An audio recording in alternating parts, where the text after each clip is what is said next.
From now on, Mom, why don't you just have your pension checks direct, deposited into my account?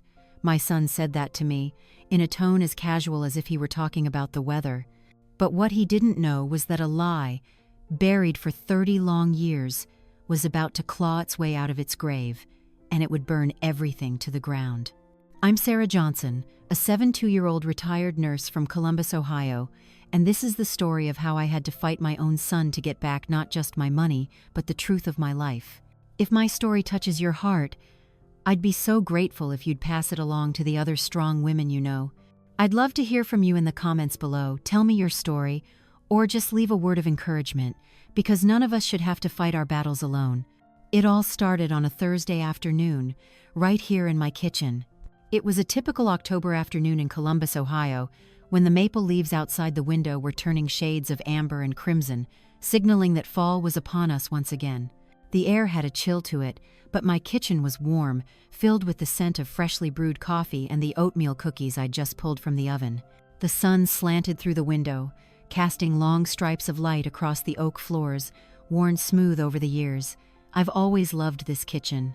It's the heart of the home, the place that watched my son, Kevin, grow up, from a little boy who used to toddle around my feet to a grown man. Every scratch on this old oak table tells a story, a memory I hold dear. Kevin came to visit me, which was unusual for the middle of the week. He sat across from me, in the very chair his father used to sit in. At 40, Kevin is a successful man. He was wearing an expensive navy blue dress shirt, the sleeves rolled up to reveal a shiny Swiss watch. He always looked sharp, confident, the kind of confidence you see in a real estate broker who's used to closing big deals. But today, something was off. His smile seemed tight. It didn't quite reach his eyes. And his eyes, the same shade of blue as mine, kept avoiding my gaze, flitting from the window to his watch, as if time was an enemy nipping at his heels. His fingers tapped a restless, uneven rhythm on the tabletop, a beat that felt out of place in the kitchen's quiet calm. We made small talk, the weather, my health, his work, his weekend plans with his wife, Amanda. I poured him another cup of coffee and set the plate of cookies in front of him. He took one, bit off a tiny piece, then set it back down, hardly tasting it. A silence stretched between us for a moment, a heavy silence, so different from the comfortable quiet that usually settled between a mother and son. I felt like I was sitting on a stage, waiting for the curtain to rise on a play where I didn't even know my part. Then, he cleared his throat, a dry sound in the still air. He set his coffee cup down and folded his hands on the table, a gesture that looked practiced and professional. Finally, he looked me straight in the eye. "Mom," he began, his tone carefully measured to sound caring and reasonable. "I've been thinking a lot about this. You've worked hard your whole life. I think it's time you got a real rest." I listened without interrupting. A mother's intuition was telling me this was no ordinary conversation. The instincts of a retired nurse, who'd seen more family dramas in the hospital than I could count, told me the same thing. Something was being diagnosed right here, at my own kitchen table. "What are you trying to say, Kevin?" I asked softly, keeping my voice steady. He took a deep breath, like a man about to dive into cold water. "Mom, starting with your next pension check, we're going to have all your money transferred into my account." Those words weren't a question, they were a declaration. They were delivered with such finality, as if it were the perfect solution, a foregone conclusion. They hung in the air between us, making the warm coffee scent seem to go cold in an instant. The old grandfather clock in the living room, the only keepsake my husband left me, seemed to stop ticking. For a moment, my entire world shrank to the face of my son sitting across from me and the coldness of his words. I didn't answer right away. I just looked at him. I looked deep into his eyes, searching for an explanation, a hint of hesitation, any sign that he understood the weight of what he had just said. I tried to find the little boy he used to be, the child with the sandy blonde hair and eyes that were always wide with wonder at the world, the child who would come running to me, crying his eyes out after falling off his bike, believing a mother's hug could heal any wound. The child I'd stayed up all night with when he had a fever, the one I worked extra shifts for to buy him those expensive brand-name sneakers he wanted, just so he wouldn't feel left out among his friends. But the man in front of me now was a stranger. His eyes held a cold determination, a calculating look I'd never seen before. There was no warmth, no connection, just a goal. You see, he continued, my silence perhaps making him impatient, that way I can take care of everything. I'll pay your electric bill, the water, property taxes, your insurance. You won't have to worry about the numbers, the complicated paperwork anymore. You can just enjoy your life. I'm doing this for your own good, Mom, to protect you. Protect me? The words twisted in my gut. Protect me from what? From the very money I earned with my own sweat and tears? Or protect me from myself? He spoke as if I'd become a child again, a senile old woman no longer capable of managing her own affairs. At 72, my mind was as sharp as ever. I still drove myself to the grocery store. I still went to my book club on Tuesdays, and I still managed my own bills perfectly fine. His offer wasn't a helping hand. It was a seizure of control, cleverly disguised as concern. A son's love shouldn't sound like a business proposal. It came with an unusual anxiety, a hurry I'd never seen in him. For a split second, I felt a chill run down my spine, the kind that warns you a storm is coming even when the sky is clear. But I've lived long enough to know that sometimes the greatest strength isn't in fighting back right away, but in watching and waiting. Yelling or arguing now would only give him an excuse to say I was overreacting or not thinking clearly anymore. I slowly took a sip of my coffee, letting the bitter taste ground me. I set the cup down deliberately, making a soft clinking sound against the saucer. I looked at him, and this time, I allowed a small, tired smile to form on my lips. A smile he could interpret any way he wanted. "Thank you for worrying about me," I said, my voice even, betraying no emotion. "That's a big idea. Let me think about it, son. I need some time." I saw a flicker of disappointment in Kevin's eyes. It was there for just a second before it was masked by his usual professional smile. He had been expecting me to agree on the spot. He had a plan ready, and my hesitation was an unforeseen obstacle. "Of course, Mom," he said, getting to his feet. "You think about it, but don't take too long. I just want to get things squared away." He leaned down and gave me a quick, mechanical kiss on the forehead. It was a kiss completely devoid of affection, like a box being checked on a to-do list. He didn't hug me. He didn't ask anything else. He simply turned and walked out of the kitchen. I heard his hurried footsteps on the wood floor, the sound of the front door opening and then slamming shut. The roar of his car's engine started, then faded into the distance, returning the house to its usual quiet. But this quiet was different. It was heavy, suffocating. Kevin's proposal still hung in the air, like smoke from a snuffed-out candle, acrid and haunting. I sat alone in my kitchen, surrounded by the familiar objects that had been with me for most of my life. The low hum of the refrigerator, the steady tick-tock of the clock. Everything was the same, but something had been irrevocably broken. An invisible line had been crossed. I looked out the window at the maple leaves, swirling in the wind, letting go of their branches one by one to fall to the earth. Autumn has always been a season of endings and of change. I just didn't know that this autumn I was standing on the precipice of the biggest change of my life. A change that would force me to uproot everything I had ever believed in and face a truth far more bitter than the dark coffee in my cup. The play had begun, and I knew, whether I wanted to or not, I had to play the lead role. My silent battle, the fight to reclaim not just my money, but my dignity, had begun in that very moment. After Kevin left, I sat motionless in that wooden kitchen chair for a long time, so long that the coffee in my cup had gone cold and the golden stripes of sun on the floor had faded, giving way to the shadows of twilight. The house grew unnervingly quiet.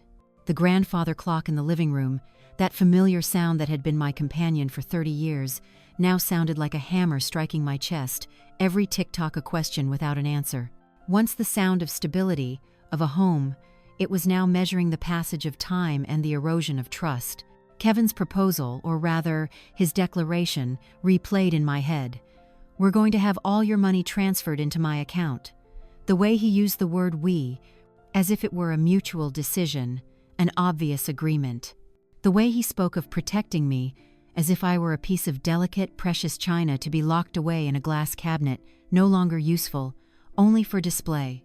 I tried to push down the unease coiling in my stomach. Maybe I was being paranoid. Maybe at my age, it's easy to feel dismissed. Maybe Kevin really did mean well, and it was just the clumsy, tactless phrasing of a businessman used to making executive decisions. I tried to make 100 excuses for him, to hold on to the image of the loving son I had spent my whole life building. But a mother's intuition is a strange thing. It doesn't run on logic. It runs on the tiniest vibrations, the slightest shifts in a look or a tone of voice. And every one of my senses, honed by 72 years of life, was screaming a warning. I thought back on his recent visits, always on the weekend, right before dinner. He and Amanda would sit down, eat the meal I had spent hours preparing, and then leave in a hurry, citing their busy schedules. They never once offered to help with a dish, never brought a bottle of wine or a dessert. They came, they consumed, and they left. Like diners at a free restaurant where the owner was also the chef, the waitress, and the dishwasher, receiving only a passing thanks in return. I had told myself not to count these little things. A mother's love is unconditional, but there's a fine line between giving and being taken for granted. And I was afraid I had unknowingly erased that line a long, long time ago. Kevin's proposal today wasn't a singular event. It was the culmination of a process where I had slowly become more of a utility, a resource, than a mother. I couldn't sleep that night. I lay in bed, staring at the white ceiling where the shadows of the trees outside danced like strange specters. I thought about the years gone by. I had worked double shifts as a nurse, my feet swollen and my back aching, so Kevin could go to a good private school. I had turned down every chance at my own happiness after his father left, because I didn't want my son to grow up with a stepfather. I stayed in this house, fixing the leaky faucets myself, repainting the peeling walls myself, facing the cold, lonely winter nights by myself. It was all for him. And then a thought sparked in my mind. A bold, risky, and perhaps even cruel thought. If I couldn't find the answer in his words, maybe I could find it in his actions. If Kevin and Amanda saw this house, and the comfort it provided, as their birthright, what would happen if that comfort suddenly vanished? It would be a test, a painful but necessary test. I needed undeniable proof, not to condemn my son, but to save myself from my own blindness. I needed to know for certain that I wasn't just some paranoid old woman, that my fear was real. The next morning, with a cold resolve that surprised even myself, I took action. I didn't call the big thrift stores, where they'd ask too many questions and offer pennies on the dollar. I called a young man named Mike, who ran a little consignment shop in the next neighborhood over. I'd seen his ad in the local paper. He came that very afternoon, a young man with a friendly smile and honest eyes. "I can take it all, Mrs. Johnson," he said after walking through the living room.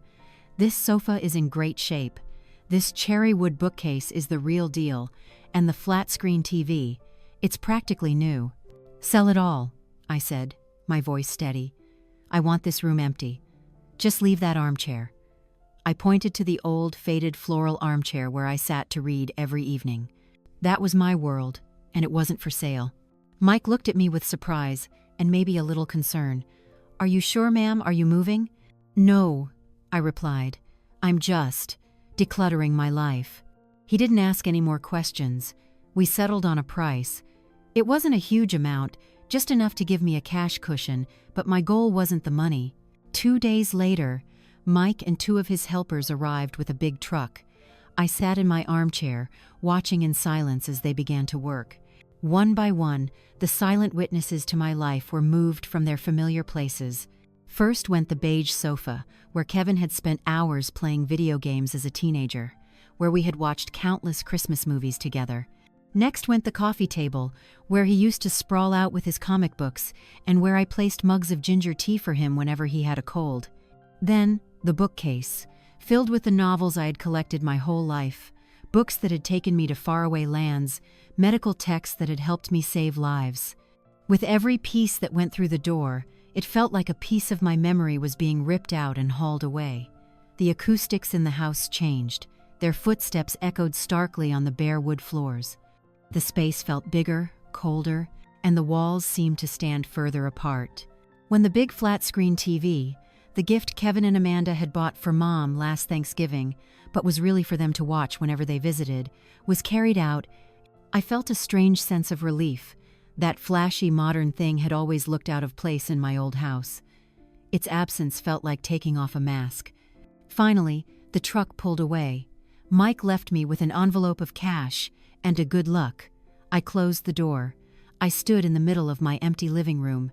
All that remained was my armchair and the faint indentations in the rug where the furniture had once stood, like pale ghosts. The sound of my own footsteps was unfamiliar. My shadow stretched long and lonely on the opposite wall. I had dismantled my own stage, piece by piece. Now, all I had to do was wait for the actors to arrive. The next few days passed in a strange silence. I was used to being alone, but the emptiness of the house felt different this time. It was an intentional emptiness, a quiet before the storm. I went about my normal routine grocery shopping, reading, tending to my potted plants, but my mind was always fixed on Saturday night, the night Kevin and Amanda were due to arrive. That Saturday night, I went to the trouble of preparing a feast. I made a roast chicken with herbs, the dish Kevin has loved since he was just a boy. The aroma of rosemary and garlic filled the house, a hopeless attempt to fill the emptiness with a familiar scent. I set the kitchen table with just 2 plates, as if I knew in my bones that dinner tonight wouldn't be for more than 2. I sat in my armchair in the living room, a book in my hands, but my eyes couldn't make out a single word. I was just listening. Every car that drove down the street made my heart tighten. The clock ticked past 7, then 7:30. Finally, I heard the familiar rumble of Kevin's car pulling up to the curb, the sound of a car door shutting, hurried footsteps on the walkway, and then the jingle of a key in the lock. The door swung open. Kevin and Amanda came in, just like always.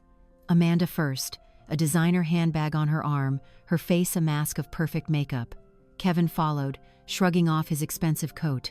"Hey, Mom, we're here. Smells wonderful in." Kevin's voice died mid-sentence. They both froze on the threshold of the living room. Their eyes went wide, staring at the gaping, empty space before them. Surprise, confusion, and then utter disbelief washed over their faces one by one. It was Amanda who broke the silence. A hand with perfectly manicured red nails flew to her mouth, but it couldn't muffle the shock in her voice. "My God, Sarah, what have you done?" Her voice was sharp, not a question of concern, but an accusation. "Where is everything? Where's the TV? The Buckeyes have a big game tonight. Where are we supposed to watch it?" The selfishness in her question was so stark it was almost laughable. Her first concern wasn't whether her mother-in-law was all right or why the house had been stripped bare. It was that her evening's entertainment had been disrupted. Kevin was still stunned, but I could see anger starting to smolder in his eyes. He strode into the room as if he couldn't believe what he was seeing, his head whipping around to look at the naked walls. "Are you out of your mind?" He turned to me, his voice rising with frustration. "You sold everything without asking me a word? Do you have any idea how comfortable that sofa was? What's the point of us even coming here anymore? This is my house too." That last sentence, "This is my house too," was like a knife straight to my heart. But it didn't hurt anymore, it just made me feel cold. Because that was the very answer I had been looking for. It was the undeniable proof. He didn't see this as his mother's home, a place to visit and care for her. He saw it as a branch of his own home, a weekend getaway, a utility he had the right to own and use as he pleased. I looked at them both calmly. I didn't get up from my armchair. I kept my voice perfectly even, soft, as if I were talking about the weather. "I needed a little cash, Kevin," I said. "I had a few expenses to take care of." "Cash?" Kevin practically shouted. "If you needed money, why didn't you just ask me? I could have given it to you. You didn't have to sell off all the furniture like some crazy person." Ah, so there it was. He wanted me to ask him for money. He wanted me to be dependent on him, so he could grant me his favors, so he could hold the reins of control. The fact that I had acted on my own, solved my own problem, was a challenge to his authority. Amanda crossed her arms, her eyes scanning me up and down. "This is just unbelievable. What are the neighbors going to think? They'll think we've abandoned you, that you have to sell your furniture just to survive." Her concern, once again, was only for their own image. No one touched dinner that night. The fragrant roast chicken sat on the table, untouched. The air in the house was so heavy you could have cut it with a knife. They didn't stay long. After a few more minutes of accusations and bitter words, When they realized I wasn't going to give them a satisfactory explanation, they stormed out. The slam of the front door echoed through the empty house. The squeal of their tires on the asphalt sounded like a curse. I sat alone in the enveloping silence. The smell of the roast chicken lingered, but it had a different scent now, the scent of bitterness. My test had been a cruel success. I had my answer, clear and painful. The emptiness of my living room was no longer a tactic. It had become a symbol. It was a perfect reflection of the emptiness in the relationship between me and my only son. I had my proof, but the price was the shattering of the last illusion I held about his love. That night, as I sat alone in my old armchair, in a house that held nothing but memories, I didn't cry. It was as if the tears had all dried up. Instead, a cold calm settled over me. After the door slammed shut behind Kevin and Amanda, my house fell into a silence that was almost absolute. It was a far cry from the quiet I usually cherished. This wasn't the peace of a contented soul. It was the hush of a battlefield after the fighting's done, the air still thick with the invisible smoke and wreckage. The smell of the herb-roasted chicken, a scent once tied to warm family dinners, now seemed out of place, unpleasantly sharp in the cold space. I didn't clear the table. I left the chicken to sit there, growing cold, a silent testament to a family reunion that was dead on arrival. I sank deep into my armchair, the last remaining piece of furniture in the living room. It felt like a tiny island in a vast, empty ocean. The streetlight outside cast pale stripes of light through the window and onto the wood floors, illuminating every speck of dust dancing in the air. The bare walls, no longer shielded by the bookcase and pictures, seemed to be closing in on me, whispering stories of a time long past. In this emptiness, the past was no longer a distant country. It came rushing back, vivid and powerful, an unstoppable tide. I closed my eyes, and an image of Sarah from 35 years ago appeared as clear as day.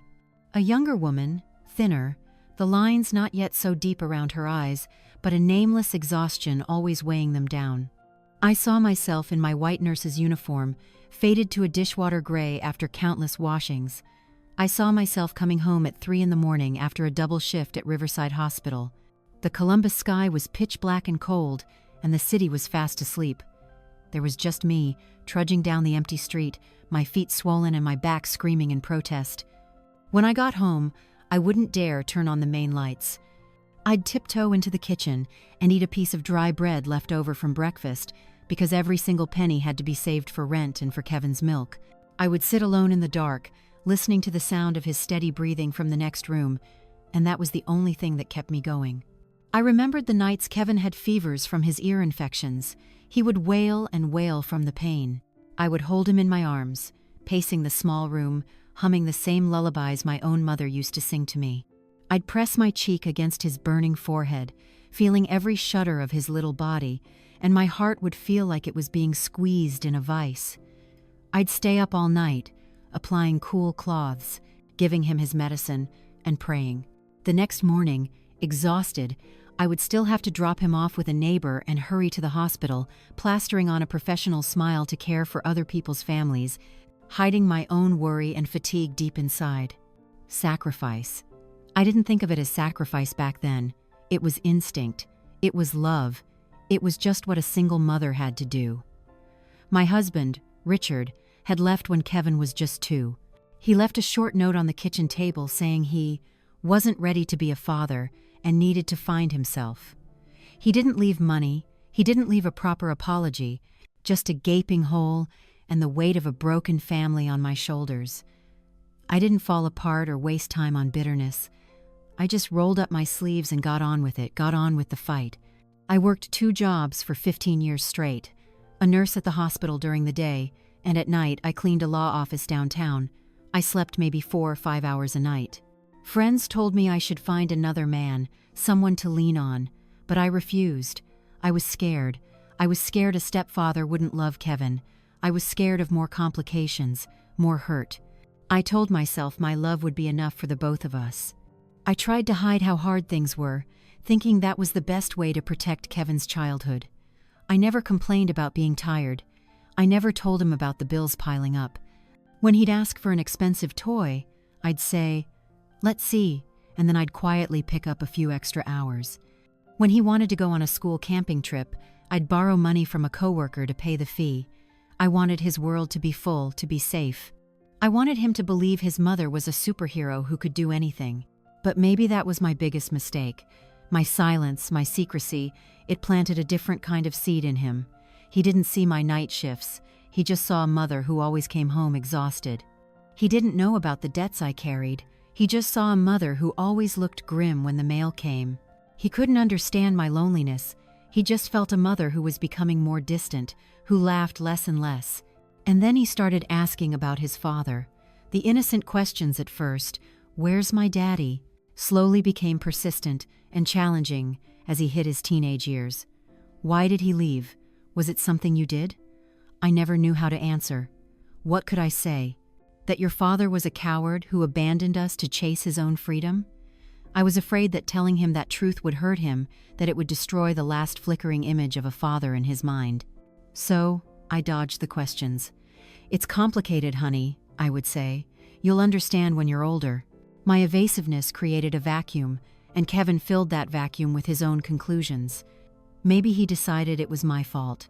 Maybe he thought I was a bad wife, a boring woman who had driven his father away. My silence hadn't protected him. It had turned me into the villain in my own son's story. It had nurtured a quiet resentment, a feeling that he was the victim, that he had been robbed. I opened my eyes, coming back to the reality of the empty living room. It dawned on me then that my memory and Kevin's memory of the same past were probably two completely different movies. In my movie, I was the silent hero, the self-sacrificing mother. But in his movie, maybe I was just the strict warden who had taken away his father and a truly happy childhood. The resentment he showed me tonight didn't come from nowhere. It was a tree that had been watered for years by my own silence and concealment. When he yelled, "This is my house too," it wasn't just a demand for material things. It was a demand for something he felt had been stolen from him. The right to the truth, the right to a whole family. And maybe, in his twisted mind, controlling my money, owning my house, was his way of taking back what he thought he'd lost, a warped compensation for past wounds. This realization didn't make his actions right. Stealing and lying can never be justified. But it helped me understand the root of his bitterness. It helped me see the tragedy on a deeper level. This wasn't just a story about a greedy son. This was the story of a truth that had been buried for too long, and now it was clawing its way to the surface, bringing with it the stench of rot and resentment. I slowly pushed myself up from the armchair. My legs were stiff. I walked into the kitchen and looked at the cold roast chicken. With one decisive move, I took the platter and scraped the entire thing into the trash can. I couldn't eat it. I couldn't stomach it any longer. I was no longer a passive victim in this story. I had seen the wound, not just mine, but his too. But to heal it, first, I had to be the surgeon. I had to find out the truth of the present, to uncover all the lies that were suffocating my life. I needed concrete proof, numbers that couldn't lie, to confront not only him, but myself. The next morning, I was awake before the alarm clock even had a chance to ring. My fitful sleep had been filled with broken images of the past, of familiar faces that now seemed like strangers. I didn't feel tired, just a clear sense of purpose humming in my chest. The anger and pain from the night before had condensed into a sharp, cold energy. I was no longer a mother grieving a betrayal. I had become a truth seeker. I put on one of my best outfits, a dark blue suit I usually saved for formal occasions. I wanted to look composed, clear-headed, not the confused old woman Kevin seemed to think I was. I put on a little makeup, a touch of dusty rose lipstick. Looking in the mirror, I saw a woman with the lines of time etched on her face, but her eyes were bright and steady. This was not the face of a victim. This was the face of a fighter. I didn't eat breakfast. I just drank a glass of water. Hunger seemed to have vanished, replaced by a nervous anticipation. Before I left the house, I paused by the old landline phone. I hesitated, but then I picked up the receiver and dialed the number for Dorothy Reed, my neighbor across the hall. Dorothy and I had been friends for over 40 years. She'd watched Kevin grow up, she'd been by my side through the hardest times. But in recent years, as I'd become more withdrawn, we had grown a bit distant. "Sarah," Is everything all right? Her voice, a little surprised, came through the phone. Dorothy, are you free? Could I ask you to do something for me? 10 minutes later, Dorothy was at my door. She stepped inside and stopped dead in her tracks when she saw the empty living room. Good heavens, Sarah, what on earth happened in here? I didn't explain much. I'm dealing with a bit of a family matter. Dorothy, I just need to ask you, if Kevin comes looking for me today, or if he calls, could you just tell him I had a routine doctor's appointment and I'll be back late? Don't say anything else. Can you do that for me? Dorothy looked me straight in the eye. She is a wise and perceptive woman. She didn't press for details, just gave a single serious nod. Of course, Sarah, you can count on me. The trust in her eyes gave me a small measure of strength. I wasn't completely alone in this fight. I drove to the main branch of Huntington Bank in downtown Columbus, not the small branch near my house that Kevin and I usually went to. I wanted a place where I was a stranger, where the tellers didn't know my face, didn't know I was the mother of the real estate broker Kevin Miller. I wanted anonymity. I wanted objectivity. The bank lobby was vast and imposing, with marble floors and polished mahogany counters. The air was cool and formal, a stark contrast to the chaos churning inside me. I took a number and sat in the waiting area, clutching my purse. Inside, I had all my identification and my savings passbook ready. My heart was hammering against my ribs like a bird trapped in a cage. I was about to do something I never thought I would have to do: investigate my own son. A war between guilt and determination raged inside me. Number 147, please proceed to counter number 4. I took a deep breath, stood up, and walked to the counter. The woman behind the glass was young, maybe about my daughter-in-law's age, with a name tag that read Jessica. She offered a professional smile. Good morning, ma'am. How can I help you? Hello, I said, and though my voice trembled slightly, I forced it to be steady. My name is Sarah Johnson. I'd like to request a detailed statement of all transactions on all of my accounts for the last 5 years. Jessica nodded. Of course, ma'am. Could I please see your identification? I passed her my driver's license and social security card. Her fingers clicked away on the keyboard. Information I couldn't see filled her computer screen. I could only see its blue glow reflected on her glasses. The wait was agonizing. Every second stretched on for an eternity. All set, Jessica said after a few minutes. The statement is quite thick. Would you like me to print the entire thing? Print all of it, I confirmed. I need to see every single line. The printer in the corner whirred to life, spitting out page after page of white paper, filled with the numbers and codes that I knew were about to reshape my entire world. Jessica clipped them together into a thick stack and handed it to me. It felt heavier than I expected. Would you like a private room to review this? We have a small consultation room for our clients, she offered, perhaps noticing the strain on my face. Thank you. That would be wonderful. She led me to a small, discreet room with just a table and 2 chairs. I sat down and placed the stack of papers on the table. My hands were shaking so badly it took me a moment to turn the first page. I began to read. At first, everything looked normal. My monthly pension deposits, the payments for the electric, water, and cable bills, the cash withdrawals from the Kroger near my house. But as I got to the statements from the last 3 years, the anomalies began to appear.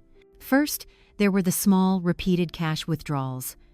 $100, $200, never more than $300 at a time, probably to avoid raising any flags.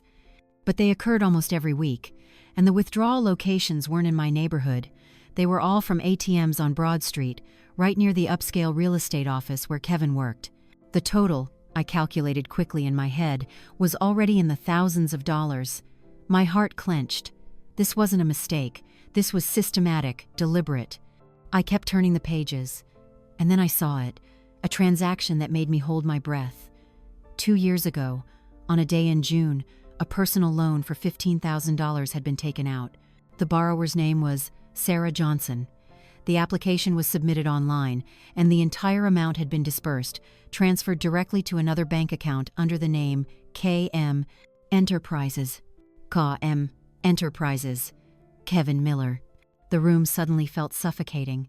I couldn't breathe, as if an invisible hand were squeezing my throat. $15,000, an enormous sum. I had never borrowed that much money in my life. except for the mortgage on my house. I remembered that time. 2 years ago, Kevin told me he wanted to invest in a small real estate project, a once-in-a-lifetime opportunity, but was a little short on capital. He had asked me for a loan, but I told him I didn't have that much in savings. He had seemed so disappointed. And then, he had apparently borrowed it himself, using my name. My eyes blurred. The numbers on the page started to dance. I had to grip the edge of the table to keep myself from collapsing. This was no longer about small amounts of cash for pocket money. This was large-scale fraud. He had used my identity, the good credit I had spent a lifetime building, to serve his own purposes. I took a shaky breath, trying to calm myself. There was more. I turned the next page, my hands now ice cold.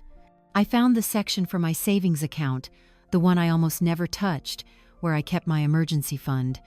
And I saw a series of transfers, not for large amounts but regular.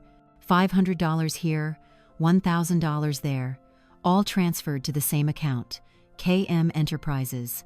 And then I saw a small note from the bank at the bottom of one page, an alert that a new credit card linked to my account had been activated 3 years ago, a credit card I had never applied for, that I had never received.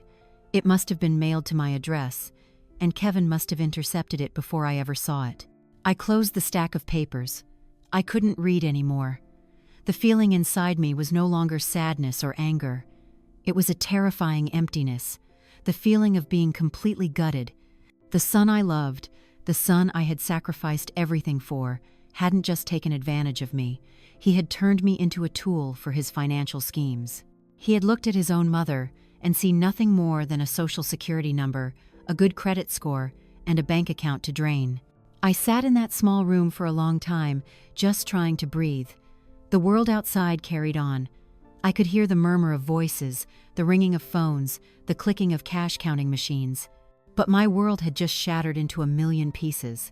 When I felt steady enough to stand, I walked out of the room and went straight back to Jessica's counter. My face must have looked ghastly, because she looked at me with genuine concern.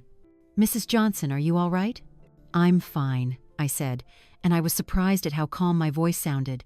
"Jessica, I need your help with one more thing. This $15,000 personal loan and this credit card. I never authorized them. This is fraud. I need to know what to do next." Jessica's professional demeanor instantly returned. She didn't look surprised, just nodded seriously. "I understand, ma'am. You'll need to fill out a fraud affidavit. The bank will conduct an internal investigation. The process can take several weeks. In the meantime, we will immediately freeze that credit card and place a temporary suspension on the loan on your credit history." She handed me another set of papers, questions to answer, boxes to fill. I sat down at a nearby desk and began to write, one word at a time, my name, my address, my date of birth. And when I got to the section titled Detailed Description of Incident, I wrote the truth. I wrote that I suspected my own son, Kevin Miller, of executing these transactions without my consent. Writing those words was one of the hardest things I have ever done. It felt like signing the death certificate for my relationship with my son, but I knew I had to do it. This was no longer a family matter to be resolved in private. This was a crime. When I handed the completed forms back to Jessica, my hand was no longer shaking. I felt a strange sense of relief. The burden of suspicion had been replaced by the weight of truth. And as ugly as that truth was, at least it was real. I walked out of the bank and squinted in the bright afternoon Sunday. The city of Columbus was bustling, alive. People were walking, talking, laughing, living their lives. None of them knew that an old woman's world had just collapsed in a small back room of that bank. I didn't drive straight home. I drove to a park along the Scioto River. I parked the car, sat inside, and just watched the slow-moving water. It was a murky brown, carrying silt and bits of driftwood. I thought about my life. I had spent all of it building, nurturing a family, a future for my son. But it seemed everything I had built was on a rotten foundation of lies and resentment. That building had now collapsed, and I was standing in the ashes. I had found the trail of lies, but I knew this was only the tip of the iceberg. The biggest question remained unanswered. Why? Why would Kevin do this? Simple greed couldn't explain the depth of this betrayal. There had to be a deeper reason, a secret he was hiding. And I knew that to find myself again, I had to find that secret, no matter how painful it might be. I sat in my car by the Scioto River for a long time, so long that the sun began to dip towards the west, and the long shadows of the downtown buildings stretched across the water. The river flowed on, endlessly indifferent to human sorrow. I looked at the numbers on the bank statements. They were like cryptic hieroglyphs telling a story of betrayal I couldn't begin to comprehend. The initial shock had passed, giving way to a cold, hollow feeling. But in the midst of that devastation, a tiny seed of resilience began to sprout. I could not fall apart. I could not let my story end this way. I had survived a husband's desertion, raised a child on my own, and fought against sickness and poverty. I would not let my own son destroy the final years of my life. I knew I couldn't fight this battle alone. This fight wasn't just about family arguments anymore. It had moved beyond the confines of my kitchen and living room. It had become a legal matter. Kevin had committed a crime, not just against me, but against the law. And to face him, I needed an ally, someone who knew the rules of the game, someone who could turn my pain and the truth into a sharp weapon. I needed a lawyer. The thought terrified me. Lawyer. The word sounded so foreign, so big. It brought to mind cold courtrooms, tense confrontations, and enormous fees. I was just a retired nurse on a small pension. How could I possibly afford a legal battle? But then I remembered a small ad I had clipped from the Columbus Dispatch a few months ago. Samuel Rothman, attorney at law, specializing in wills, trusts, and elder protection. Free initial consultation. I had tucked it away in a drawer, thinking that maybe one day I'd need to get a will drawn up. I never imagined I'd be calling for a reason like this. I drove home. Dorothy had left a note under my door. Kevin called twice, said what you told me to. Is everything okay, Sarah? Her simple message was like a comforting hand on my shoulder. I called her back, just to say I was home and to thank her. I wasn't ready to tell anyone what I had discovered. The shame was still too great. Shame for being deceived. Shame for having raised a son like that. I found the newspaper clipping in my desk drawer. My hand trembled as I dialed the number. A secretary's gentle voice answered. I summoned all my courage and explained briefly that I was a senior citizen who needed a consultation regarding a matter of financial abuse. The secretary didn't ask for details. She simply said, "Mr. Rothman has an opening at 4 o'clock this afternoon. Would you be able to come in?" That was only 2 hours away. It was all happening so fast. Maybe it was a sign. I agreed. Mr. Rothman's office was on a quiet street in German Village, in a beautifully restored old brick house. It wasn't the slick, cold law office I had pictured. It was warm and classic, with floor-to-ceiling oak bookshelves filled with thick, leather-bound volumes. The air smelled of old paper, wood polish, and a faint hint of coffee. The secretary showed me into Mr. Rothman's office. He was standing by the window, looking out at a small garden in the back. When he turned, I saw a man of about 65, with neatly combed salt and pepper hair, a face lined with experience, and kind, intelligent eyes behind tortoiseshell glasses. He was wearing a gray turtleneck and a tweed sport coat, looking more like a university professor than a lawyer. "Mrs. Johnson," he said, his voice calm and deep. "Please, have a seat. Can I get you some tea or coffee?" "Tea would be lovely, thank you," I whispered. He prepared the tea himself, his movements slow and deliberate, which had a calming effect. He placed the steaming cup on a wooden coaster and pushed it gently towards me. "Now," he said, sitting down in the leather chair opposite me, folding his hands on his desk, "take your time, tell me everything." His kindness and patience broke through the defensive wall I had been trying to build all day. The tears I had held back for so long began to stream down my face. I cried, not in loud sobs, but in silent, steady drops that rolled down my cheeks. I was embarrassed by my weakness, but Mr. Rothman showed no sign of impatience. He simply passed me a box of tissues and waited. When I finally gained control of my emotions, I began to talk. I started at the beginning, with Kevin's strange proposal, the test with the empty house, the memories of the past, and finally, the horrifying discoveries at the bank that morning.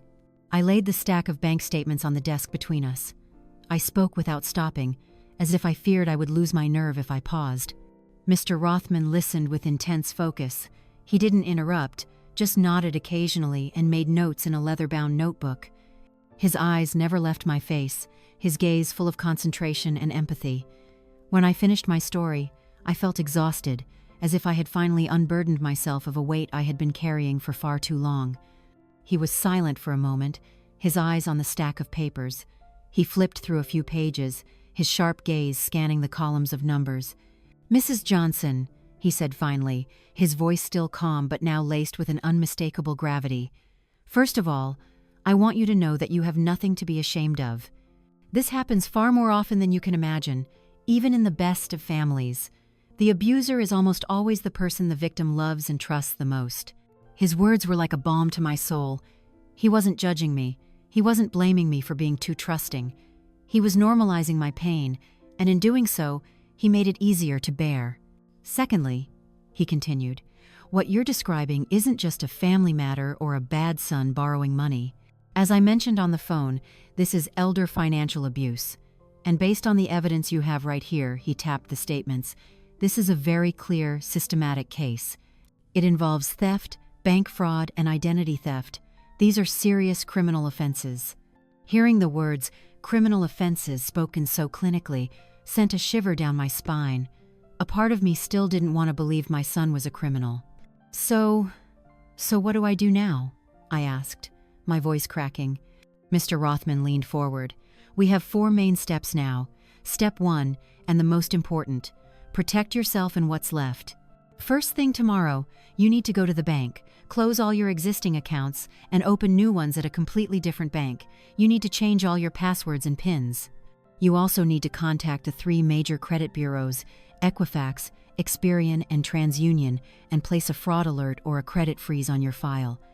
This will prevent anyone, including Kevin, from opening any more accounts in your name." He laid it all out, step by step, turning a terrifying mess into a concrete plan of action. Step 2, gather more evidence. These statements are a fantastic start, but we need more. Do you have any letters, emails, or text messages from Kevin related to money?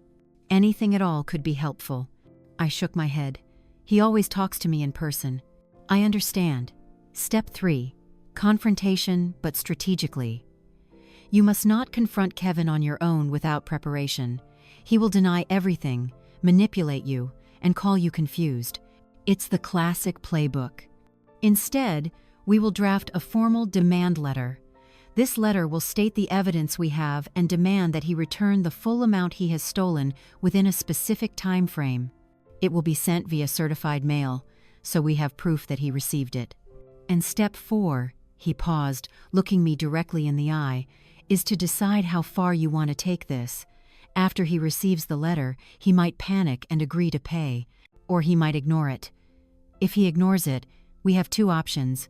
We can file a civil lawsuit to recover the money, or we can report the matter to the police and let them pursue criminal charges. "Criminal charges?" I whispered. "You mean he could go to jail?" Mr. Rothman nodded slowly. "It's a possibility. Given the amount of money and the level of fraud, it's a very real possibility. This will be the hardest decision you have to make, Mrs. Johnson. No one wants to send their child to prison, but you also have to ask yourself, if you do nothing, will he stop, or will he continue to do this to you, or perhaps even to others?" His question struck at the heart of my deepest fear. I had spent my entire life protecting Kevin, but maybe, in my efforts to shield him, I had inadvertently created a monster. I left Mr. Rothman's office as dusk was settling over the city. I carried with me not just a plan but a sense of empowerment. For the first time in days, I no longer felt like a helpless victim. I had a shield. I had a guide. The fear was still there, but it was no longer paralyzing. It had been transformed into caution and resolve. On the way back, I didn't go straight home. I drove through the neighborhood where Kevin and Amanda lived. It was an upscale area with large houses and perfectly manicured lawns. I looked at their house, with its warm, golden light spilling from the windows. It looked so peaceful, so perfect, a picture of success and happiness. But I knew now that a part of that perfection had been built on a foundation of lies, built on my meager pension checks. The days following my meeting with Mr. Rothman passed in a strange state of calm. like the quiet before a great storm. I followed his instructions with an almost mechanical precision. I went to a different bank, a small KeyBank branch where I was certain Kevin had never set foot, and opened new accounts. The young teller looked at me with sympathetic eyes as I explained the reason, and she helped me discreetly transfer what little money I had left. I called all 3 credit bureaus, my voice trembling as I had to repeat the phrase, "I believe I am a victim of identity theft." Each call was like a small knife, cutting deeper into the wound of betrayal.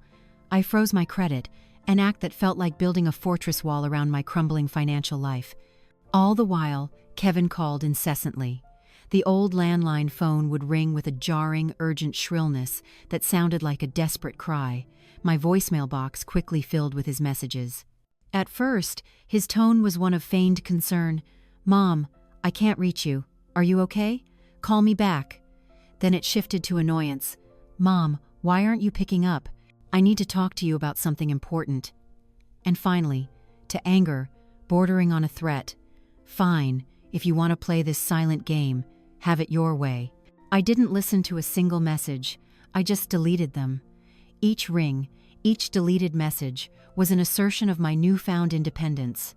My silence had become my weapon, but while I was building my defenses in the present, I knew I couldn't put off confronting the past. Mr. Rothman's words about gathering more evidence haunted me. Anything at all could be helpful.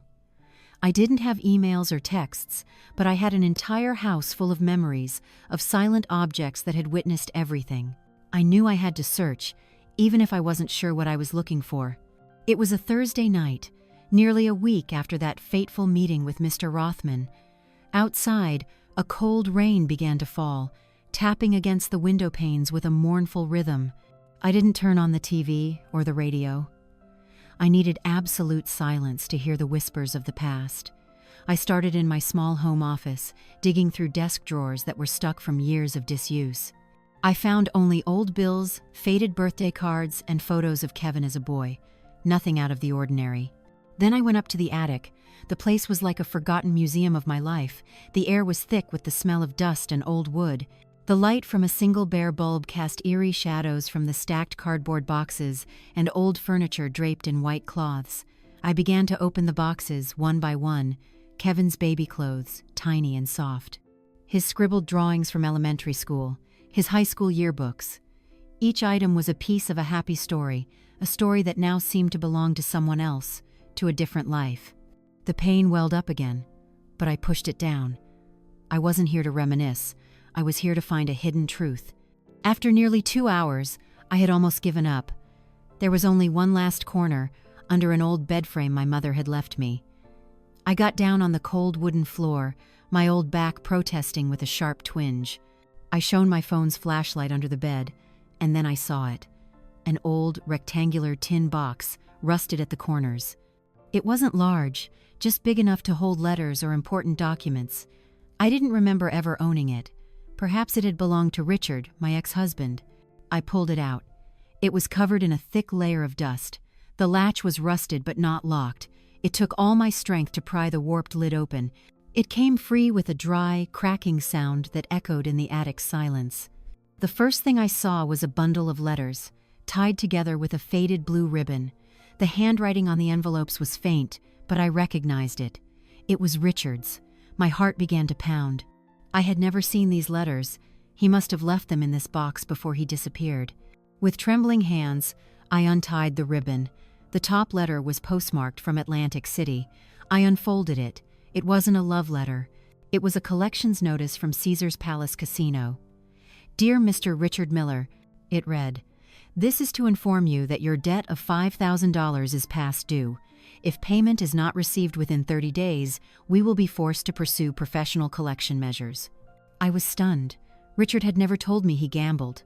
I went through the next letters, the Tropicana, the Borgata. They were all collection notices, for increasingly larger amounts. $10,000, $15,000. The total debt, I calculated, was nearly $50,000, an unimaginable sum at the time. It was almost 2 years of my nurse's salary. And then I came to the last letter in the bundle. There was no envelope. It was just a single sheet of paper, folded in 4. Richard's handwriting was shaky, almost a scrawl. "Sarah," it read, "I'm sorry. I tried to win it back, to give you and the boy a better life, but I lost everything. I can't face you. I can't be a father. I'm a failure. Don't look for me. Tell Kevin I love him." The breath caught in my throat. This was his real goodbye, not finding himself. He was running from a mountain of debt and the shame of a gambling addict. But that wasn't all. Underneath the bundle of letters was one more item, a small black leather-bound ledger, the kind people use to track expenses. I opened it. The first entry was dated just a few weeks after Richard had left, and the handwriting was mine. I had completely forgotten this ledger existed. My brain must have intentionally buried the memory to protect itself. In it, I had meticulously recorded every single payment I had made to those casinos. The 15th of August 1988 sent Caesars $200. The 1st of September 1988 sent Tropicana $150. Small, painfully scraped, together amounts from my meager paycheck. I had worked myself to the bone not just to raise my son, but to pay off the debts of the man who had abandoned me. I had done it in silence, telling no one, not even my parents. I was ashamed. I was afraid of being judged. And most of all, I wanted to protect Kevin. I didn't want my son growing up with the stigma of being the son of a debtor, a gambler. I wanted his name to be clean. It had taken me nearly 10 years to pay it all off. 10 years of scrimping and saving, of living in fear. 10 years of my youth, stolen. The ledger ended with one final, emotional entry. The 10th of July 1998.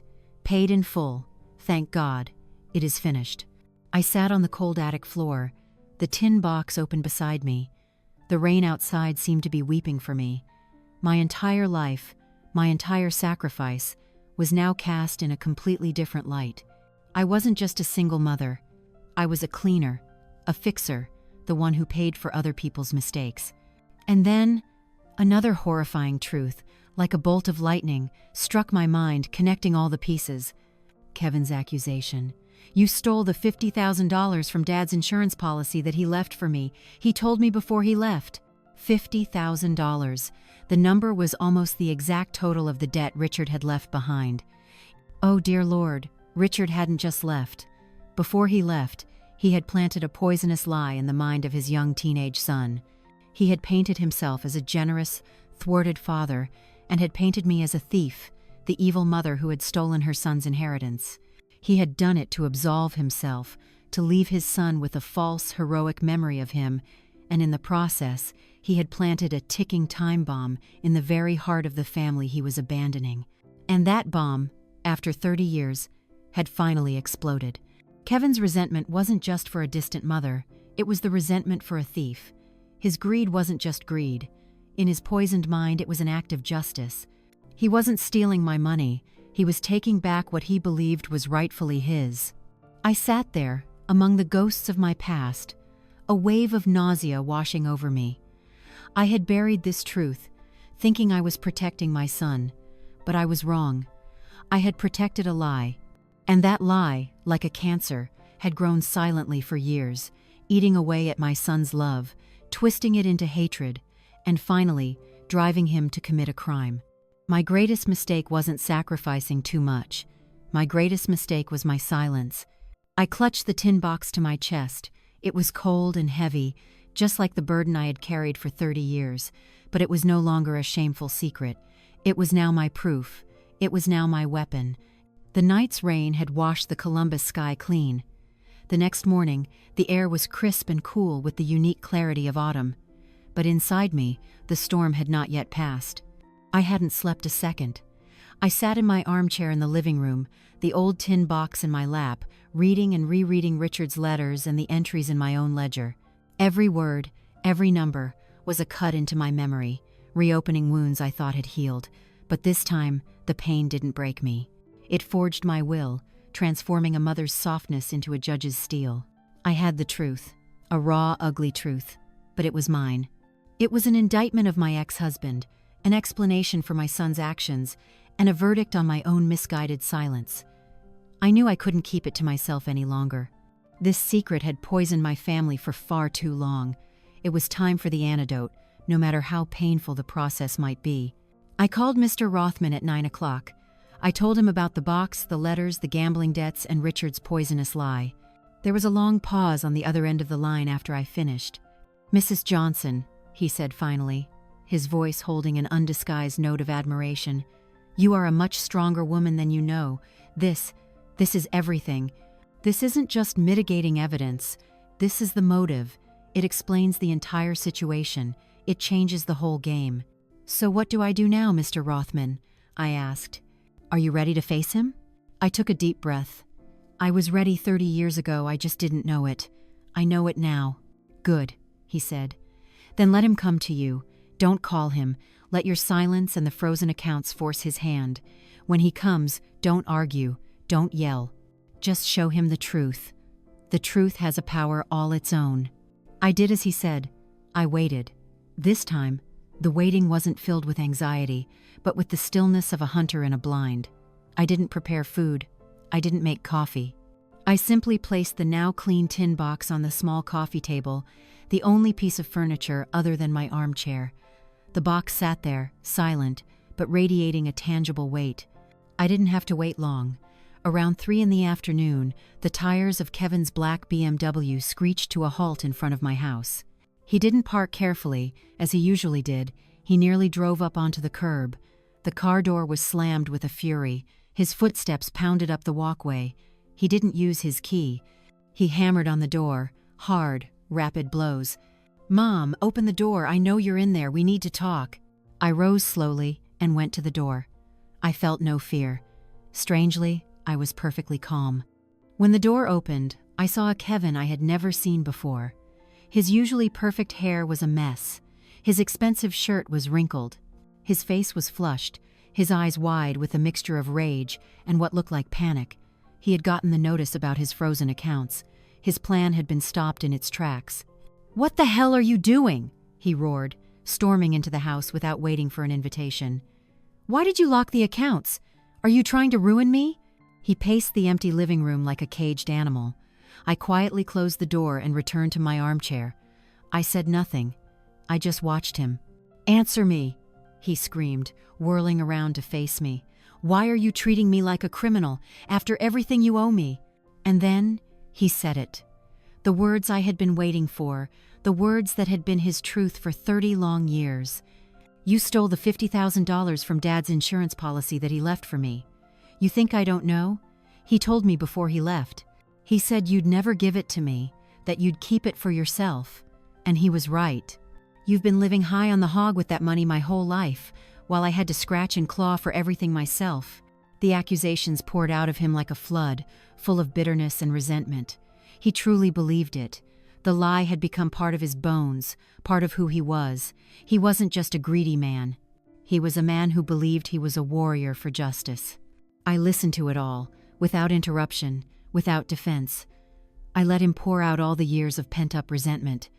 When he finally fell silent, panting for breath, I spoke softly. My voice didn't tremble. "Are you finished, Kevin?" He stared at me, perhaps surprised by my calm. "Finished? I'm not finished until you give me back what's mine." I didn't answer. Instead, I pointed to the tin box on the table. "What's that?" he snarled. "Your father's legacy," I said. "Your $50,000 inheritance is in there. Would you like to see it?" He looked at me with suspicion, then strode to the table. He stared down at the rusted box as if it were a venomous snake. Then, with a rough gesture, he yanked the lid open. He saw the bundle of letters first. He picked them up, saw his father's handwriting, and frowned. He opened the top letter, the collections notice from Caesars. His eyes flew across the words. I saw confusion begin to dawn on his face. He frantically opened the next letters, the Tropicana, the Borgata. The more he read, the more the anger drained from his face, replaced by a look of utter bewilderment. What is this?" he stammered, looking up at me. "This is some kind of joke, right?" I said nothing. My eyes were his answer. He turned back to the box, as if searching for something else, something that would deny what he was reading. He saw the small, black ledger. He snatched it up and opened it. He recognized my handwriting. He read the entries, the small trickling payments, the dates stretching on and on. He turned the pages, slower and slower. I could see the color draining from his face. The confidence, the outrage, it was all dissolving, leaving a horrified emptiness in its place. Finally, he read Richard's last, handwritten letter. "I'm sorry. I'm a failure. Tell Kevin I love him." Kevin's hand, holding the letter, began to shake. A violent, uncontrollable tremor. The paper slipped from his fingers and fluttered to the floor. He stared into space, his eyes wide and vacant. "No," he whispered. "No, it can't be," he said. "He said it was insurance money, for me." "Your father lied, Kevin," I said, my voice still even, but now filled with an infinite sadness. "He didn't leave money. He left debts, nearly $50,000 in gambling debts, and I paid them. I worked day and night for 10 years to pay them all off, so you wouldn't have to grow up in shame, so you could have a clean name." I paused, letting the truth sink in. "That was the real inheritance I gave you, Kevin. Not money. A clean start, untainted by your father's mistakes. I kept silent for 30 years, thinking I was protecting you from a painful truth, but I was wrong. My silence didn't protect you. It allowed his lie to poison you. It turned you into the man you are today." Kevin staggered back as if he'd been physically struck. He braced himself against the wall to keep from falling. He looked at me, and his eyes were no longer filled with anger, but with complete and utter devastation. He was looking at the woman who had raised him, the woman he had silently hated for 30 years for a crime she had never committed. He was seeing the truth about the father he had idolized. He was seeing the truth about himself. "Mom," he choked out, his voice breaking. "Mom, why didn't you ever tell me?" "Because I love you," I answered, and for the first time that afternoon I felt tears welling in my eyes. "Because I was a fool who loved you so much. I thought I could carry it all alone." Amanda, his wife, who had been standing silently in the doorway for who knows how long, witnessing the entire scene, was now frozen. Her perfect face was ashen, her eyes wide with horror. The world she and her husband had built on a foundation of false resentment had just crumbled into dust. Kevin sank to the floor, amidst the collection notices and the old ledger. He buried his head in his hands and began to sob. Not the tears of a man who was sorry, but the racking sobs of a child who has just discovered that his entire world was a lie. Kevin's sobs echoed in the empty living room, a raw, broken sound. It wasn't the cry of a grown man, but the weeping of a lost little boy who had just realized the map he'd trusted his whole life was actually a blank sheet of paper. Amanda stood frozen in the doorway, her pale face a canvas of shock and disbelief. She looked from her collapsed husband on the floor to me, the old woman sitting calmly in her armchair, as if I were the one who had caused this earthquake. I let Kevin cry. I didn't go to him, didn't offer a word of comfort. There are some sorrows a person must face alone, must taste to the very dregs, before they can truly grow. The truth he had just discovered was a bitter medicine, and he had to drink it all himself. After a long, seemingly endless time, his sobs subsided into ragged hitches of breath. Amanda, regaining some composure, went to her husband and gently pulled on his sleeve. "Kevin, get up. Let's go home." Her voice was a whisper, but it was laced with an urgency. She wanted to escape this place, escape the naked truth that now surrounded them. Kevin lifted his head. His face was a mess of tears and shame. He looked at me, his swollen eyes a chaotic mix of pain, guilt, and perhaps a flicker of blame. Blame that I hadn't told him the truth sooner. He said nothing, just staggered to his feet and let Amanda lead him out the door. They left in silence, leaving behind the open tin box and the scattered papers of the past, like the wreckage of a sunken ship. I thought, perhaps, that this was the end, that after confronting this terrible truth, Kevin would retreat into remorse and silence, that he would need time to process everything, to reorder his entire worldview. I thought, naively, that the truth had the power to heal. But I had forgotten something crucial about human nature, especially for those accustomed to self-deception. It is incredibly difficult to face the truth that you have been profoundly wrong. It is far easier to twist that truth, to rewrite the narrative, and to once again cast yourself as the victim. A few days after the confrontation, the silence from Kevin's end was heavy and unsettling. He didn't call. He didn't text. I began to wonder if the truth had been too much for him to bear. The mother in me began to worry. And then, Dorothy knocked on my door one morning. She was holding a tablet. "Sarah," she said, her voice hesitant, "I think you need to see this." She handed me the tablet, opened to Kevin's Facebook page, and what I read made me realize my battle was far from over. It had just entered a new, more insidious, and public phase. Kevin had not been silent. He had chosen a different stage to tell his story, a stage where he could completely control the script, the lighting, and the audience's reaction. He had posted a photo, an old one, of him and me when he was about 10. In it, I'm holding him in my lap, and we're both beaming. It was taken at Franklin Park Conservatory on a sunny summer day. Looking at it, no one would ever suspect a single crack in our love, but the caption that accompanied it turned a happy memory into a weapon. He wrote, "Sometimes the people you love the most are the ones who can hurt you the deepest. For years, I've lived with a family burden, a hidden truth that has shaped who I am. I recently made the painful decision to confront it. I'm learning that love doesn't mean accepting emotional manipulation or long-term mental trauma. Sometimes, to protect your own peace and mental health, you have to make the toughest call of all, setting healthy boundaries, even with those closest to you. To anyone out there fighting their own silent family battles, you are not alone. Number healthy boundaries, number mental health, number healing, number family trauma." I read the words over and over. I felt the blood turn to ice in my veins. He had done something incredibly clever and cruel. He had taken our truth, a truth about his father's lies and my mistakes, and twisted it into a completely different narrative. He made no mention of the money, the debt, the fraud. He had transformed a case of financial abuse into a vague story of emotional manipulation and mental trauma. And in this version, he, Kevin, was the brave hero, standing up for his own mental well-being. And I, the mother in the photo, was recast as the toxic abuser, the manipulative parent he was forced to set boundaries with. He had stolen my story. He had stolen my pain and turned it into a badge of honor for himself. The worst part was the reaction. Under the post, there were hundreds of likes and loves. Dozens of comments poured in, expressing support and admiration. "Stay strong, Kevin. Setting boundaries is the hardest but most necessary thing. So brave of you to share your story. Thank you for speaking up for mental health. We've got your back, man. Family can be complicated. Take care of yourself." The comments were from his friends, his colleagues, even a few of my old neighbors. All these people, who only knew the surface of the story, had rushed to his side, praising the bravery of a man who had just been exposed as a thief and a fraud. They were comforting a wolf in the clothing of a wounded sheep. I sat there, staring at the screen, and felt a cold rage rise within me, a rage I had never felt before. The pain of being betrayed by my son was immense, but the pain of watching him publicly twist the truth, turn black into white, and enlist the world in his lie was 1,000 times worse. He didn't just want to escape punishment. He wanted to destroy my reputation.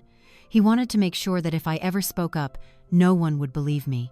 He was building a fortress of public sympathy around himself while digging a deep moat of suspicion around me. Dorothy put a hand on my shoulder. "Sarah, don't let him get to you. He's just a cowardly boy trying to save face." "It's more than saving face, Dorothy," I said, my voice dry. "This is a strategy. He's preparing for a fight. He knows I've seen a lawyer, he knows I have proof, and this is his first strike. He's painting me as an unreliable old woman, a toxic mother, so that when I bring the real truth to light, people will think it's just the ramblings of a bitter woman trying to get revenge on her son."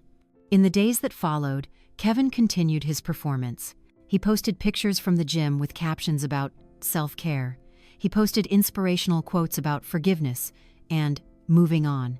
Every post was another twist of the knife. He was living in a virtual reality where he was a paragon of resilience and self-awareness, while in the real world, he was a con artist awaiting a demand letter from his mother's attorney. I understood then. The confrontation in my living room wasn't the final act. It was merely Act 1. Act 2 had just begun, and the stage had been expanded for the whole world to see. Kevin had chosen his weapons, public sympathy, and the distortion of social media. And I knew my own weapons had to change. The truth in the tin box wasn't enough. I needed to take that truth to a place where it couldn't be twisted by emotional captions and hashtags. I needed a place where evidence mattered more than narrative. I picked up the phone and called Mr. Rothman. "Mr. Rothman," I said, and there was no longer a trace of hesitation in my voice. "The plan has changed. I don't want to send a private demand letter anymore. My son is waging a public smear campaign, and I'm going to answer him, not on social media, but in a court of law. Prepare the lawsuit. I want everything to be on the public record." My call with Mr. Rothman was like the starting gun for a race I never wanted to enter, but one I had to win. His calm voice on the other end of the line was an anchor in my emotional storm. He wasn't surprised by my decision. Perhaps, in all his years of practice, he had seen this script play out countless times. When backed into a corner, abusers don't repent. They seek to destroy their victims' credibility. "That's a brave decision, Mrs. Johnson," he said. "But you must understand, once we file this lawsuit, there's no turning back. The entire story, including the painful details about your ex-husband, will become a matter of public record. Your son and you will face public scrutiny." "I understand, sir," I replied, my voice firm. "My son chose to make this a public story. He fired the first shot. I'm simply going to fight back with a different kind of ammunition. His is made of false sympathy. Mine is made of evidence." In the days that followed, Mr. Rothman and I worked tirelessly. I brought the tin box to his office. He had every collection letter, every page of my ledger, carefully scanned and copied. The fragile, yellowed papers of the past were now digitized, numbered, and transformed into legal exhibits: a 1, a 2, a 3. The thick stack of bank statements was analyzed, with every fraudulent transaction highlighted in yellow. Each number was a needle-piercing Kevin's web of lies. The process was both painful and liberating. Every time I had to recount a detail of a stolen sum, of a lie told, I was forced to relive the betrayal. But every time Mr. Rothman took my testimony and shaped it into a tight, legal paragraph, I felt the weight on my shoulders lessen just a little. My pain was no longer a vague, chaotic emotion. It was being defined, organized, and turned into a logical, irrefutable indictment. Meanwhile, on social media, Kevin continued his performance. He was oblivious to the legal storm gathering on the horizon. He was still basking in the support of his unsuspecting audience. He started posting veiled articles about the importance of cutting off toxic relationships to protect one's energy. Each post was a provocation, a dare to my silence. Finally, the day came. Mr. Rothman called me. "Mrs. Johnson, the complaint is finalized. I've given it one last read. It's very strong. Would you like to review it before we officially file it with the Franklin County Court?" I went to his office. He handed me a thick document. The first page bore the bold text: "Sarah Johnson, Plaintiff v. Kevin Miller, Defendant." Seeing my name and my son's name pitted against each other on a legal document sent a pang through my heart, but I pushed the feeling aside. I read the entire complaint. It was nearly 30 pages long. Everything was laid out in clear, cold, precise language. From the small cash withdrawals to the $15,000 personal loan, to Richard's $50,000 gambling debt, to the lie about the insurance money. It was all there, documented with dates, amounts, and citations to the attached exhibits. Reading it, I no longer saw the story of a heartbroken mother. I saw the story of a sophisticated, long-term fraud. The final section of the complaint was the request for relief, repayment of all misappropriated funds, damages for emotional distress, and payment of all legal fees. But there was one demand I had insisted on, one that had nothing to do with money. It was a request for a court order prohibiting Kevin from contacting me in any way, and most importantly, from mentioning me or our family story on any form of public media, including social media. "I don't just want my money back, Mr. Rothman," I had told him. "I want my story back. I want my silence." "I understand," he had said with a nod. "We'll put it in." "I'm done," I said after turning the final page. "No changes. Let's file it." And with that, the wheels of justice began to turn. 2 days later, a process server from the court appeared at Kevin Miller's luxury real estate office. I wasn't there to see it, but I could vividly imagine the scene. Kevin, perhaps sitting in his glass-walled office, feeling smug about his inspirational online posts, being handed a thick stack of documents by a stranger. I could imagine his look of confidence turning to confusion and then to horror as he read the first few lines and realized this wasn't a simple demand letter, this was a formal lawsuit. A bomb had just been dropped in the middle of the perfect world he had so carefully constructed. Kevin's social media performance came to an abrupt halt. No more posts about healthy boundaries, no more inspirational quotes, just a deafening silence. That silence said it all. About a week later, Mr. Rothman called. "Mrs. Johnson, we've received a response. Not from Kevin, but from his lawyer, a big firm downtown. They want a meeting." The meeting took place in Mr. Rothman's office. I was present, but he advised me to wait in an adjoining room while he met with them alone first. Kevin's lawyer was a sharp young man in an expensive suit. He came with a junior associate. Through the slightly ajar door, I could hear snippets of their conversation. At first, Kevin's lawyer tried to play hardball.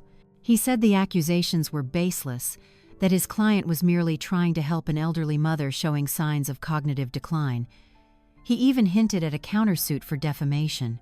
Mr. Rothman just listened silently. When the young lawyer was finished, Mr. Rothman didn't argue. He simply slid a box across the table. Not the real tin box, but a document box containing copies of everything: the collection letters, the ledger, the highlighted bank statements. "Counselor, I heard Mr.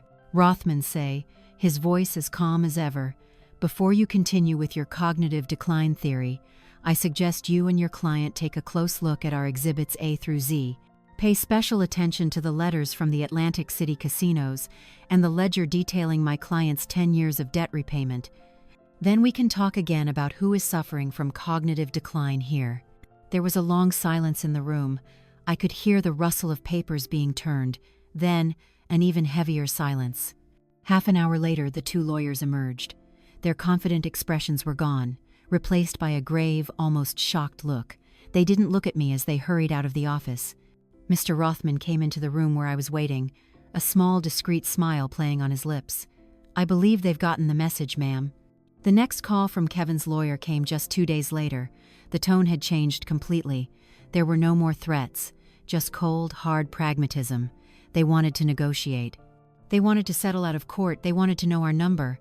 The negotiation process took a few weeks, but it wasn't a back-and-forth battle. It was more like the reading of a will, where one party can only accept the terms laid out. Kevin's lawyer tried to haggle, to reduce the settlement amount, to remove the no-contact order. But Mr. Rothman was immovable. "Mrs. Johnson is not here to negotiate, counselor," I heard him say over the phone. "She is here to collect what was stolen and to buy back her peace. It's the full package, or we'll see you in court." Faced with an irrefutable mountain of evidence and the threat of a public trial that would utterly destroy Kevin's reputation and career, they had no choice. The final settlement was signed in Mr. Rothman's office. Kevin was there, but he couldn't look me in the eye. He sat at the far end of the long conference table, looking thinner and paler than I'd ever seen him. The confident, sharp-dressed man was gone, leaving behind someone who looked small and defeated. Amanda was not with him. According to the settlement, Kevin was required to repay the full proven amount of misappropriated funds, totaling $35,000, pay an additional $15,000 in damages for emotional distress and the damage to my credit, pay all of my attorney's fees, agree to a permanent injunction barring him from contacting me in any way, directly or indirectly, and from making any public comments about me or our family. He signed every page, his handwriting shaky. When it was over, he stood up, and for a fleeting moment our eyes met. In his, I saw no remorse. I saw only emptiness and the bitter resentment of a loser. He didn't say a word, just turned and walked out of the room, and that was the last time I ever saw my son in the flesh. The money was transferred into my new bank account within 30 days. A large number sat silently on the screen, but it brought me no joy. It was just a cold confirmation that justice had been served. It couldn't erase the scars or mend a broken heart. I didn't stay in Columbus. The city, the house, they held too many ghosts. I sold the house where I had lived for nearly 50 years, where I had raised a son and buried a secret. I sold it quickly, without a backward glance. With the money, I did something the Sarah of a year ago would never have dreamed of. I bought a small condo in Cincinnati, in the Mount Adams neighborhood overlooking the Ohio River. It's not big, but it has a sunny balcony where I can grow geraniums and cherry tomatoes. From my balcony, I can watch the barges move slowly down the river, and at night, the lights of Kentucky on the other side sparkle like a galaxy. No one here knows me or my story. I'm just Mrs. Johnson, the retired widow who's new to the building. For the first time in my life, I have anonymity, and it is precious. Dorothy still gives me news from the old world sometimes. She told me that Kevin and Amanda divorced not long after the settlement was signed. Perhaps when the foundation of their shared resentment was gone, their marriage had nothing left to stand on. Amanda, ever conscious of her social image, couldn't bear the shame. She left quickly, in search of a less scandalous life. Kevin had to sell his luxury house to pay me in the legal fees. He lost his job at the big real estate firm. Dorothy said the last time she saw him, he looked 10 years older, working for a smaller company in the suburbs. The curtain had fallen on his play about the successful man, the brave son. All that was left was the stark reality. He has never tried to make contact. The court order is a solid wall, but the real wall, I think, is the shame and the unbridgeable chasm between us. I don't know if he ever felt true remorse, or simply regret at being caught. I've stopped trying to find the answer to that question.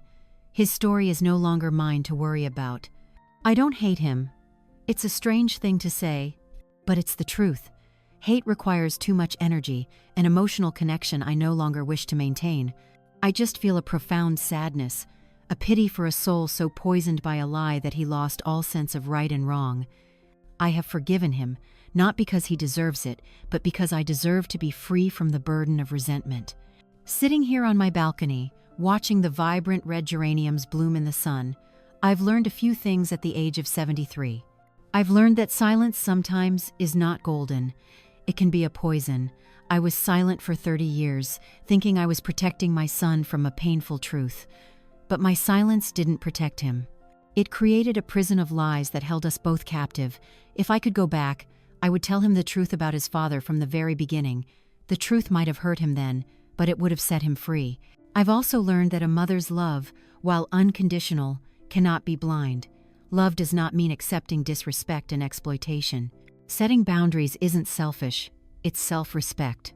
Saying no is not a rejection of love, but an affirmation of one's own worth. I spent a lifetime putting my son's needs before my own, and in the end, I lost myself in the process.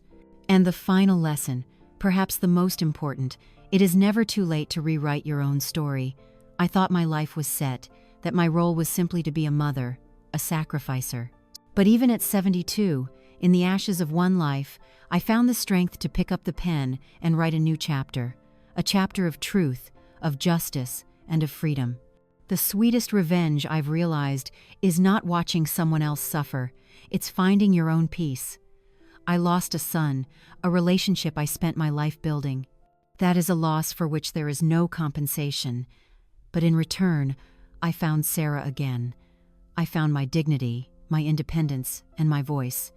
And at this age, as the sun sets on my life, that is legacy enough. I no longer live in the past or worry about the future. I just live in this moment, for the warm cup of tea in my hands, for the beauty of a blooming flower, and for the murmur of the river, telling its own stories. And for the first time in a very, very long time, I feel free. Thank you for listening to my whole story. If this story resonated with you, please like, share, and subscribe to the channel so you don't miss the next ones.